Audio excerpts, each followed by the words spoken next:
তো যদি আমরা একটা ছোট্ট রেশিও ভাবি, অল ওভার ইন্ডিয়া আর 2 to 300 ট্যাক্স পেয়ার একটা করে ট্যাক্স কনসালটেন্ট। তার মানে রেশিওটা ভাবতে পারছো কতখানি গ্যাপ। মানে 200 জন পিছু একটা করে লোক, মানে ক্লাসে 200টা স্টুডেন্ট একটা টিচার সামলাতে পারবে?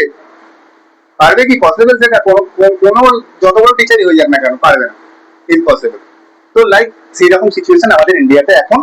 প্রত্যেকটা 200 থেকে 300টা ট্যাক্স পেয়ারের পেছনে একটা করে কনসালটেন্ট। তার মানে হিউজ মার্কেট স্কোপ। আর এই ট্যাক্স পোর্শনটা কি? এই ট্যাক্স পোর্শনটাতে অনেকগুলো সেগমেন্ট রয়েছে। প্রথমেই যে সেগমেন্টটা সব থেকে বড় সেগমেন্ট, সেটা হচ্ছে GST. But GST online filing কিভাবে করতে হয় সেটা মনে হয় এই কোর্সেসটা নেই, তাই তো? সেটা এই কোর্সের সাথে নেই। তাহলে এই একটা বিরাট বড় গ্যাপ তৈরি হয়েছে মার্কেটে, জিএসটি ফাইলিং এর প্রপার কনসালটেন্ট পাওয়া যাচ্ছে না।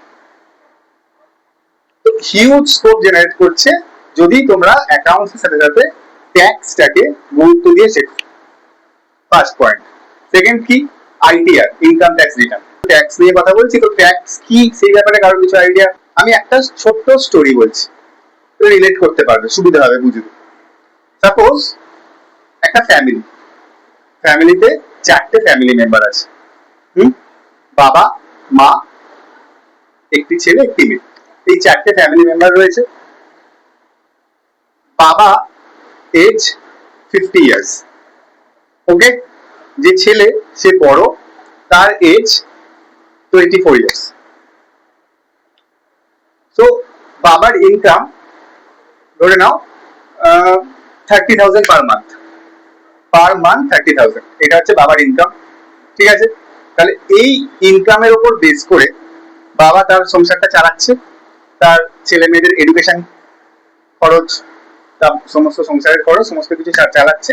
তাতে তাদের স্ট্যান্ডার্ড অফ লিভিং কিরকম যাচ্ছে? ধরো সপ্তাহে একদিন তাদের চিকেন হচ্ছে, ওকে। সপ্তাহে একদিন হয়তো দেখা যাচ্ছে মাছ হচ্ছে, আমি খাবারের কথা বলছি। মাসে একদিন মাটন হচ্ছে। 6 মাসে একদিন তারা কোথাও একটা গিয়ে বাইরে গিয়ে খেতে যাচ্ছে। আর বছরে একবার বাইরে কোথাও ঘুরতে যাচ্ছে, বা তাও যাচ্ছে না, জামা কাপড় হচ্ছে একবার, ব্যাস, দ্যাটস ইট। 30,000 টাকা রোজগারের মধ্যে এইটুকুই পসিবল একটা 4 জনের ফ্যামিলিতে, অ্যাজ পার ইন্ডিয়ান সিচুয়েশন। এটা হচ্ছে। এইবার বাবা বলল যে দেখো, আমি ছেলেকে বললো আর কি, যে দেখো আমি এর থেকে বেশি আর কিছু তোমাদের করতে পারবো না। তো তুমি এবার 25 বছর যখন বয়স হবে, তুমি যখন রোজগার করবে, তখন তোমাকে আমায় টাকা দিতে হবে। তো এবার ছেলে চাকরি পেলো একটা, ফার্স্ট অ্যাজ এ ফ্রেশার্স সে চাকরি পেলো, সাপোজ ধরে নাও 20,000। ঠিক আছে? তাহলে এখন টোটাল ফ্যামিলি ইনকাম কত দাঁড়ালো? 50,000। বাবা বলছে যে ঠিক আছে, তুমি এবার প্রত্যেক মাসে মাসে 10,000 টাকা আমাকে দেবে। হেড অফ দ্য ফ্যামিলি কি বললো? যেহেতু তুমি 20,000 টাকা রোজগার করছো, তোমার বয়স 25 বছর হয়ে গেছে, আর আমি পুরো দায়িত্ব নিতে পারবো না, আমাকে 10,000 টাকা করে দিতে হবে প্রত্যেক মাসে মাসে।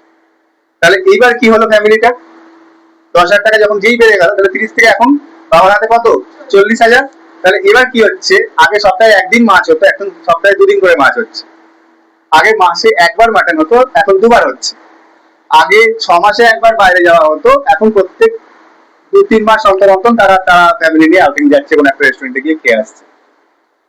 অ্যাজ ওয়েল অ্যাজ তারা কি করছে? তাদের ফ্যামিলিকে প্রোটেক্ট করছে, কিছু ইনভেস্ট করছে, কিছু ইন্স্যুরেন্স করছে। তার হায়ার এডুকেশন, মানে যে মেয়ে আছে তার হায়ার এডুকেশনের জন্য টাকা জমাচ্ছে। তাহলে কি হলো? তাদের স্ট্যান্ডার্ড অফ লিভিংটা কি হলো? আপগ্রেড হলো। তো বাড়লো না কমলো? বাড়লো। তো এই হেড অফ দ্য ফ্যামিলি, মানে যে বাবা, সে হচ্ছে গভর্নমেন্ট।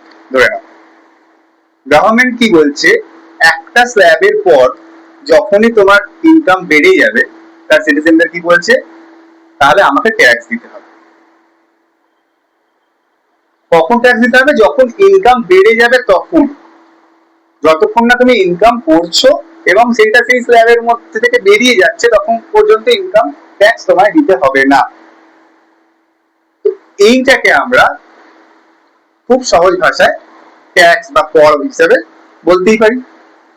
বলতে পারি যে এটাকেই আমরা ট্যাক্স হিসেবে বলতে পারি, যে গভর্নমেন্ট যেটা আমাদের থেকে নিচ্ছে কি করার জন্য, আমাদের স্ট্যান্ডার্ড অফ লিভিংটাকে হাই করার জন্য।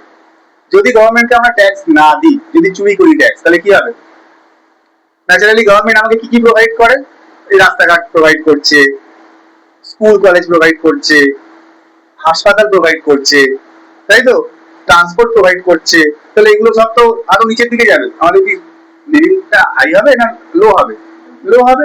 তো যে দেশে যত বেশি ট্যাক্স পেয়ার রয়েছে, সেই দেশের স্ট্যান্ডার্ড অফ লিভিং দেখবে তত বেশি।